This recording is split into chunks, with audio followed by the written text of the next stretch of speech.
Picture this. A black hat cuts across a blinding white sky. Okay, setting the scene. Yeah, and heavy boots are just, grinding into the dry earth. And somewhere, just beyond the frame, this solitary whistle rises up. Oh, yeah. It sounds almost like a warning, drifting out of a ruined churchyard. And when you picture that, you look at the hitching posts or, the saloon doors, the main street baked hard by the sun. Yeah. You immediately think you're looking at the American West. Exactly. I mean, it feels exactly like Arizona or Texas for you watching it. But if you look a little closer, the illusion starts to shimmer a bit. Right, because those mountains, they aren't in Arizona. No, they're not. That dust blowing across the street is actually Spanish dust. The actors staring each other down are Italian, German, French, maybe American, sometimes Yugoslavian. And their voices are all going to be dubbed into entirely different languages way later, long after the cameras stop rolling. It's just wild. And that is exactly our mission for you today in this deep dive. We're looking at an incredible article by Franco Arteceros called Spaghetti Western Origins to Evolution, the European Myth of the Wild West. It's a fantastic piece. It really is. And we're pulling apart exactly how European filmmakers took this sacred, clean American mythology, just tore it down to the studs and rebuilt it into this gritty, operatic, global phenomenon. And to really set the stage for this, you kind of have to imagine a backdrop of vast, parched desert landscapes, but plastered with vintage, brightly colored movie posters from Rome and Madrid. Right. Because we aren't just looking at a group of people who decided, hey, let's copy Hollywood. Arteceros describes this as a virtual creative factory. A virtual creative factory, yeah. Yeah. It was this incredible historical moment where European post-war anxiety and just pure industrial necessity violently collided to remix an American legend. Okay, let's unpack this idea of the virtual creative factory. Because before this genre became an art form that influenced, everyone from Quentin Tarantino to massive video games, it started out as a purely practical business solution. Totally practical. Yeah, post-World War II, Europe was incredibly hungry for movies. And Italian producers operating out of the massive Cinecittà studios in Rome, they saw American Westerns just packing theaters over there. They were hugely popular. Right. So they realized they had this golden opportunity sitting right in front of them. What's fascinating here is they actually had top-tier equipment and highly skilled crews just sitting there. This was left over from a massive push to rebuild the Italian film industry after the war. So the infrastructure was already humming along. Exactly. And the visual language of the Western, the sheriff, the outlaw, the duel in the street, that was already a universal code. You didn't need to explain the rules? No, you didn't have to explain the genre to a French or a German or an Italian audience. They already got it. It really reminds me of a modern tech startup trying to build a minimum viable product. Oh, that's a good comparison. Right, because they were essentially hacking a market demand by just patching together the cheapest, most efficient cross-border resources they could possibly find. Right, they'd hire an Italian director and a Spanish crew just to keep the daily operating costs rock bottom. Yep, and then they'd secure a German distributor to guarantee theatrical placement across Europe. And then, the best part, they would bring in one American actor. Oh yeah, sometimes an absolute unknown. Or just like a TV actor looking for a break. Just so they could slap an American-sounding name on the movie poster. Exactly. And that exact monetary constraint, that sort of startup mentality of doing way more with less, ended up completely shaping the cinematic style. It had to. When a production has a severely limited budget, it just forces economy in the storytelling. You can't just build a huge town. No, a director can't afford a massive, sprawling frontier town. So a single claustrophobic, dusty street has to represent the entire American frontier. And you can't afford a cast of thousands for epic cavalry battles either, so you have to find another way to create scale. Right. And because they were dubbing everything later anyway to sell to different countries, they didn't even have to worry about capturing live audio on set. Which is huge. Yeah, the cameras could just roll. Yeah. Which meant they could shoot incredibly fast. But to shoot fast, they needed a place that looked like the American Southwest, but, cost a fraction of the price. And that logistical need led them straight to Spain. Yes. Specifically, the province of Almeria and the Tabernas Desert. Because during the Franco era, Spain offered international film productions, labor, construction teams, horses, extras, all at just incredibly low rates. Logistically, Almeria was an absolute dream.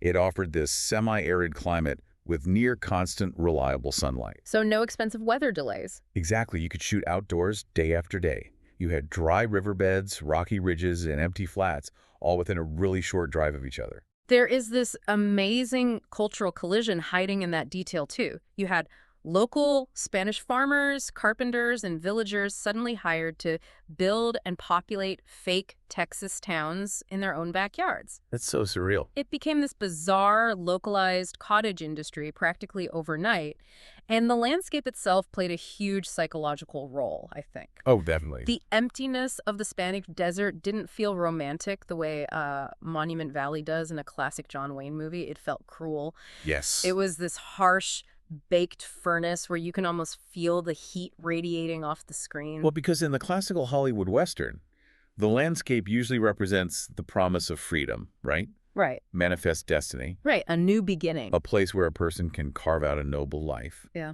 But in Almeria, the landscape became a purgatory. Just brutal. Yeah, it was a place where greed and survival just strip human beings down to the absolute bone. But I want to push back on the initial premise here because this is something I was really chewing on while reading the sources. Okay, let's hear it.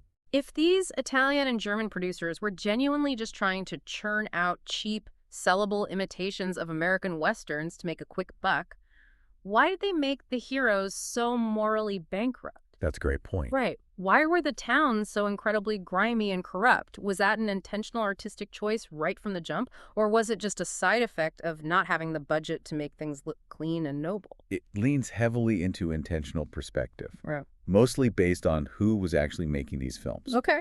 These were European filmmakers who had literally just survived the devastation of World War II. They saw the rise and fall of fascism and the absolute collapse of their own societal institutions. So they're bringing all that baggage with them. Exactly. When they looked at the American West, they were viewing it from a massive cultural distance. They didn't revere the frontier as some sacred, untouchable national history like Americans did. So a clean, noble hero riding into town to save the day just didn't compute for a generation that had seen the brutal realities of war up close. Not at all. The clean Hollywood hero completely transformed into a cynical bounty killer who treats death as a simple trade. Right, a transaction. Yeah, and the noble frontier town became this nest of absolute greed, where the people in charge were often the most dangerous ones. Law and order weren't ideals to strive for, they were just another costume for violence. That is so dark, but so true. And there were early experiments in the late 1950s trying to find this tone, right?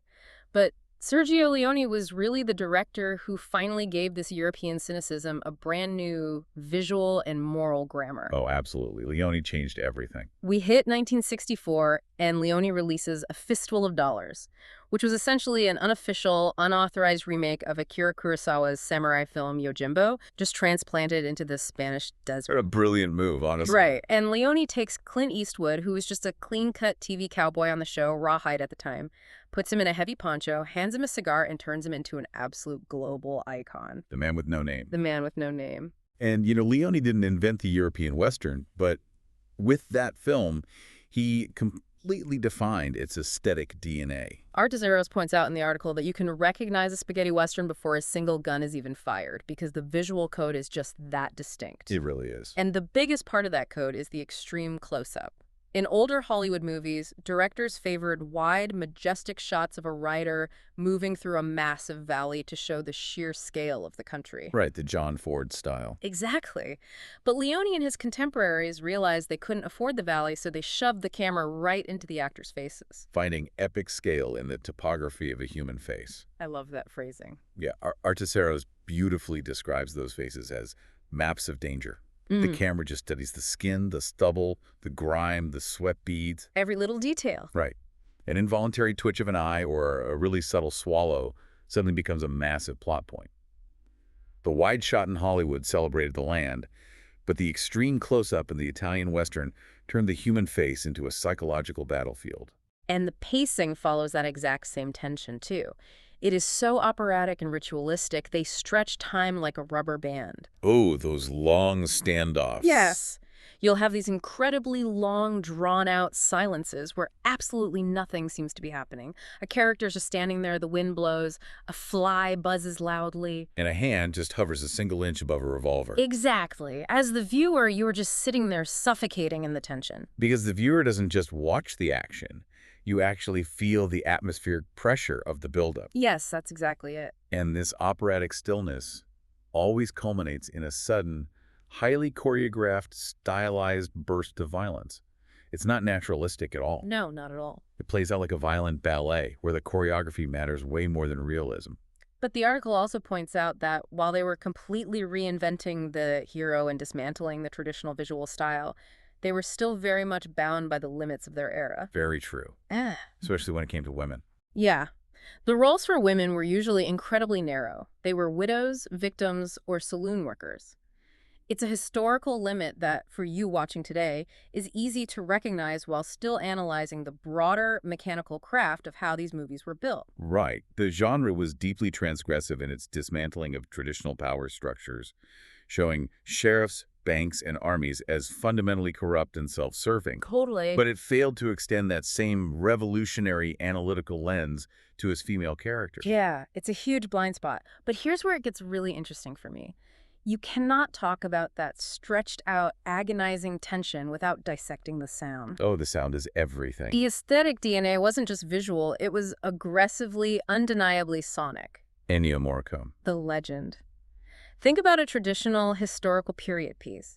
If someone were to take a classic Shakespeare play and suddenly drop a heavy pounding techno beat right in the middle of a sword fight, you'd think the tone was completely ruined. Right, it would feel so out of place. But that is basically what Morricone did to the 1800s American West.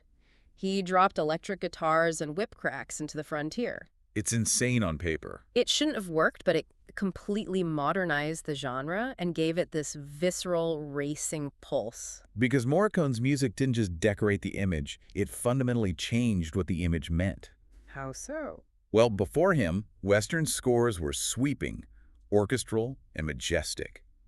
Think of the classic Aaron Copland sound. Lots of strings and horns. Exactly, full of traditional brass, which represented the grandeur of a growing nation.